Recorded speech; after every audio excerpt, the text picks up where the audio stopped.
Kali ini saya ingin bagikan tentang hal kerajaan sorga seperti yang dituliskan dalam Matius 25. Cukup panjang ayatnya, saya akan baca dengan cepat. Mulai ayat 1 sampai ayat yang ke-13.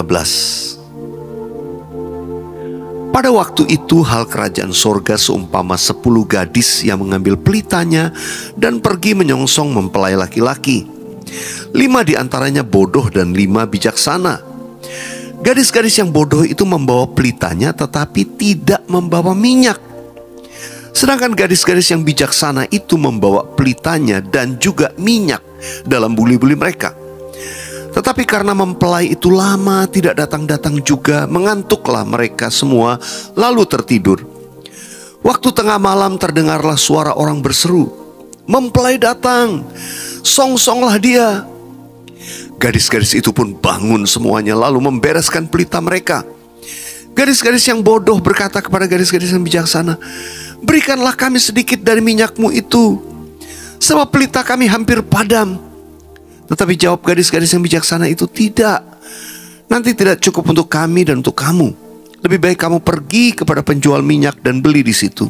Akan tetapi waktu mereka sedang pergi untuk membelinya, datanglah mempelai itu, dan mereka yang telah siap sedia masuk bersama-sama dengan dia ke ruang perjamuan kawin, lalu pintu ditutup. Kemudian datang juga gadis-gadis lain itu dan berkata, "Tuan, Tuan, bukakanlah kami pintu." Tetapi ia menjawab, "Aku berkata kepadamu, sesungguhnya aku tidak mengenal kamu. Karena itu, berjaga-jagalah, sebab kamu tidak tahu akan hari maupun akan saatnya." Ayat 13 baca sekali lagi, 3, 4. Karena itu berjaga-jagalah, sebab kamu tidak tahu akan hari maupun akan saatnya. Sahabat worshipers, hal kerajaan surga ini seumpama 10 gadis tadi yang sedang menantikan kedatangan mempelai. Ini menggambarkan gereja Tuhan.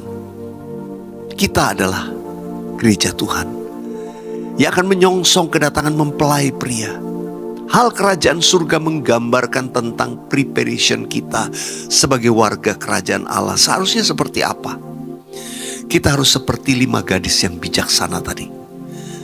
Sebetulnya kalau kita renungkan, ya, apa sih sebetulnya kesalahan daripada 5 gadis yang bodoh? Perhatikan baik-baik. 10 gadis ini semua membawa pelita, dan pelitanya semuanya menyala. Jadi ini bukan gambaran orang Kristen yang hidupnya mungkin gak karu-karuan hidup duniawi. Enggak. Ini gambaran orang Kristen yang sungguh-sungguh bawa pelita, siap menantikan kedatangan mempelai. Ada banyak orang Kristen, maaf saya harus berkata, hari-hari ini gak percaya. Acuh tak acuh apa itu kedatangan Tuhan Yesus. Itu cuma cerita bohong. Saya berdoa sahabat worshipers yang mengikuti program ini, saudara bukan masuk bilangan yang mencibir. Alkitab katakan hati-hati banyak pencemooh di akhir zaman. Kita bukan kelompok pencemooh, tapi kita mau menjadi kelompok yang percaya. Jadi 10 gadis ini semuanya siap menyongsong kedatangan mempelai. Semuanya bawa pelita. Dan jangan lupa, semuanya pelitanya menyala pada mulanya. Ini gambaran orang Kristen yang rohnya berkobar, rohnya menyala. Mereka setia, hidupnya jadi terang. Jadi sebetulnya apa yang terjadi? Setelah lama mempelai gak datang-datang juga, mereka ngantuk tertidur. Ya lama pelitanya mulai redup, minyaknya habis. Baru kemudian mempelai datang.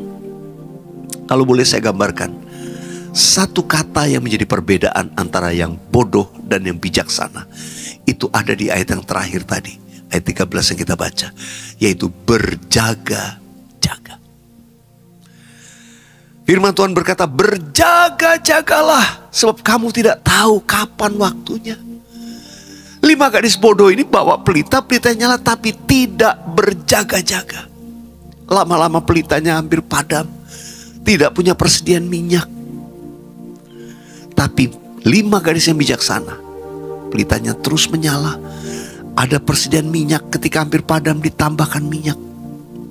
Saudara dikasih Tuhan, firman Tuhan mengingatkan kita hal kerajaan sorga. Apa yang harus saudara dan saya miliki? Yaitu berjaga-jaga. Selalu menantikan kedatangan Tuhan dengan berjaga-jaga. Roh kita gak pernah padam. Kalau kita apa? Kalau kita punya persediaan minyak. Minyak cukup. Saudara dikasih Tuhan, saya mau beritahu rahasia. Saya belajar dari firman Tuhan. Dan saya tahu apa yang membuat minyak kita itu tetap cukup.